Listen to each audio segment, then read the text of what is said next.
L'ex capo del Genio Civile di Agrigento, Domenico Armenio, nuovo dirigente generale dell'AICA. Una notizia festeggiata in anticipo e sfumata ieri. La selezione del nuovo manager alla guida dell'azienda è avvenuta nei giorni scorsi tra una serie di candidati che avevano avanzato la propria disponibilità a ricoprire l'incarico.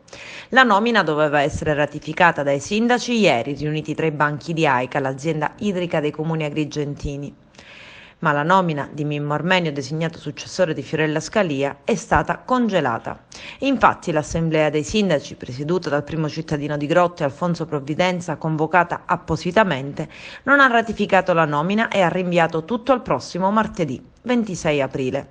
È stata una riunione movimentata che ha rimesso tutto in discussione, un vero buco nell'acqua che si aggiunge ai debiti a cascata e al vortice di inadempimenti. Inizialmente erano 3 le figure individuate per guidare AICA: Domenico Armenio, Claudio Guarneri, direttore del lato Gese di Agrigento, e Achille Furioso, presidente dell'Ordine degli Ingegneri di Agrigento. Intanto l'assessorato regionale agli enti locali, diretto dall'assessore Marco Zambuto, ha precisato che la Regione non avvierà il commissariamento dei 22 comuni agrigentini che non hanno concluso la procedura per condividere il prestito di 10 milioni di euro concesso dalla Regione ai 33 comuni su 43 che sono parte dell'AICA.